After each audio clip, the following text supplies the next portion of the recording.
जय श्री गणेश दोस्तों। हमारी आज की कहानी औकात। अब शुरू करते हैं कहानी।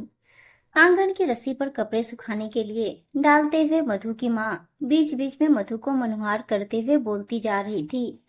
बहुत अच्छे वे धनी संपन्न लोग हैं, कर ले बिहा, मैं भी निश्चिंत हो जाऊंगी। मधु आईने में देखकर चोटी बना रही थी और माँ की बातों को अनसुना करते हुए छत पर चली गई। पिता मानी के खेतिहर किसान थे। ईश्वर ने 4 बेटियां दी, पर बेटियों के भाग्य में पिता का प्यार लिखना भूल गए।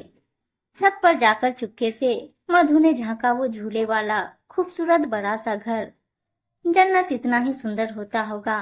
चारों तरफ ढेर सारे खिले हुए फूल, बाग बगीचे, नौकर चाकर, एक कदम चलने के लिए अनेकों गाड़ियां।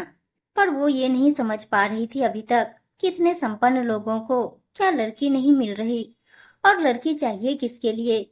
बहुत सारे सवाल उसके मन में घर कर रहे थे। दिमाग को थोड़ा राहत देते हुए वो नीचे जाकर माँ के हाथों से बनी कच्चे टमाटर की चटनी और रोटी लाकर छत पर बैठ खाने लगी। यूं तो उसके घर से गली का रास्ता काफी दूर था, पर घर छत से थोड़ा नजदीक दिखता था। खाते खाते उसकी नजर फिर सामने वाले घर पर गई और उसने देखा घर में एक बुजुर्ग महिला, एक अधेड़ उम्र का व्यक्ति और एक लड़का 17-18 साल और एक लड़का करीब 11-12 साल का दिखता था। इसके अलावा खूब सारे नौकर चाकर। समझ नहीं पा रही थी वो कि उस घर में किसकी शादी है। रोटी का आखिरी निवाला मुंह में ठूसकर वो माँ को छत पर बुला लाई और उसने माँ को दिखाते हुए पूछा, वहाँ किसकी शादी की बात तुम कर रही थी माँ? माँ ने नजरें चुराते हुए उस अधेड़ को दिखाकर कहा, ये प्रताप जी हैं, इनकी पत्नी स्वर्ग सिधार गई है, इनके लिए लड़की चाहिए। मधु को अपने कानों पर यकीन नहीं हो रहा था। उसके सपने कांच की तरह टूटते हुए प्रतीत हो रहे थे। तभी मधु की छोटी बहन नीलू आई। माँ ने नीलू को दिखाते हुए मधु से कहा, अब हमारे घर की इज्जत तुम्हारे हाथ में है। अगर तुम शादी के लिए मान जाओ तो आगे तुम्हारी बहनों की शादी में आसानी होगी।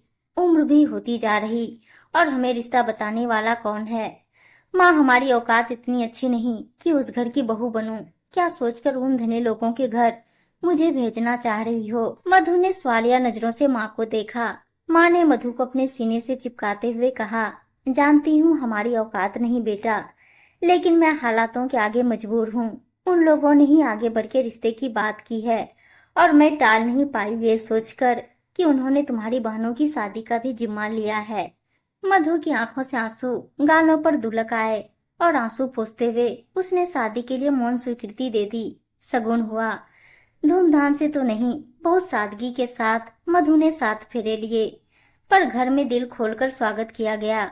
मन तो बोझ तले दबा हुआ था, लेकिन एक कोने में अपने परिवार की जिम्मेदारी पूरी करती हुई मधु को अंदर से खुशी भी हो रही थी। घर में मधु को कोई कामकाज नहीं करना होता था। प्रताप जी दिल के बहुत अच्छे व्यक्ति थे, पर बच्चे उनके बहुत बिगड़ेल हो गए थे माँ के चले जाने से। मधु का काम सिर्फ बेटों की देखभाल करना था। बेटे बहुत ही उद्दंड और जिद्दी थे। प्रताप जी को मधु के चेहरे पर शालीनता दिखती थी। उन्हें यकीन था बच्चे उसकी सुनेंगे और सभ्य हो जाएंगे।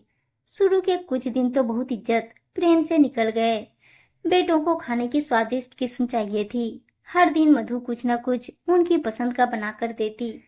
स्कूल से आने के बाद दिन भर की बातें भी सुनती थी।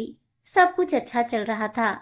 एक दिन विक्रांत को पार्टी में जाना था और उसने दोस्तों पर खर्च करने के लिए और फीस भरने के लिए पिता से पैसे मांगे तो उन्होंने दे दिया और मजे से पार्टी करके घर वापस आया। आते ही प्रताप जी ने पूछा, तुम स्कूल नहीं गए आज? काका, क्यों पापा? विक्रांत अभी जवाब ही देने वाला था कि मधु ने कहा, अलमारी से सारे केस गायब हैं। अब विक्रांत को यकीन हो रहा था कि पापा के गुस्सा दिखाने की वजह ये नई माँ ही है। उसने तरेरते हुए मधु पर गुलदस्ता फेंक दिया और अपने कमरे में आराम करने चला गया। 1 घंटे बाद मधु विक्रांत के मनपसंद गर्मा गर्म पकौड़े लेकर गई और प्यार से उसे उठाया। विक्रांत ने नजरें फेर ली और चुपचाप अनदेखा करके सो गया। अगले दिन सुबह तैयार होकर अभय फोन में कुछ देख रहा था। मधु ने पूछा, आलू के पराठे बनाए हैं, दे दूं खाने? और उसका कॉलर पीछे की तरफ मुड़ा देखकर उसे ठीक करने की कोशिश की। अभय झुंझलाकर बोला, अपनी औकात में रहो, शादी कर लेने से मालकिन नहीं बन जाओगी इस घर की। जैसे बहुत सारे नौकर चाकर हैं, वैसे ही तुम भी रहो। मालकिन बनकर राजा बनने की कोशिश मत करो।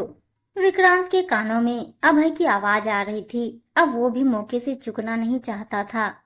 उसने भी आकर जोश जोश में मधु से कह दिया, हमारा एहसान मानो।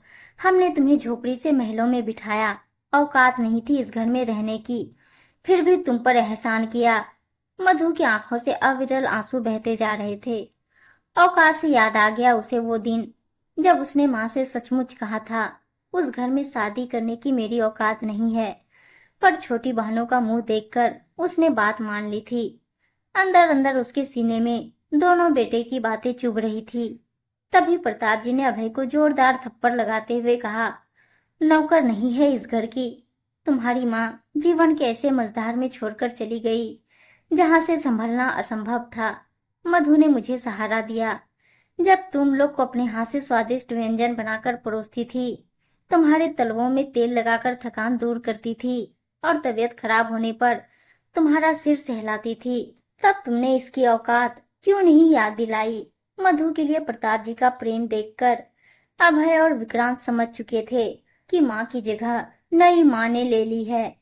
मधु चुपचाप अपने आंचल से नम आंखों को पोंछते हुए मुंह पर खामोशी का पर्दा ओढ़ते हुए अपने कमरे में चली गई। कुछ देर के लिए घर में सन्नाटा सा पसर गया।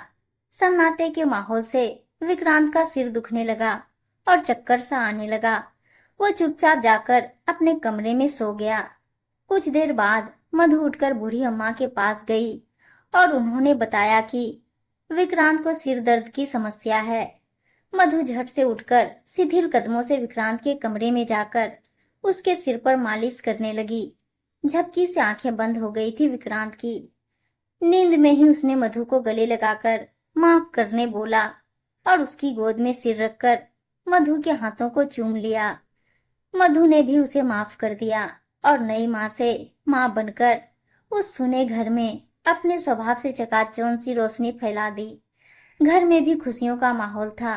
घर को नई दिशा देने वाली जो मिल गई थी। उम्मीद है दोस्तों कहानी अच्छी लगी होगी, और अच्छी अच्छी कहानियां सुनने के लिए चैनल को सब्सक्राइब और वीडियो को लाइक शेयर जरूर कर दीजिएगा। धन्यवाद दोस्तों।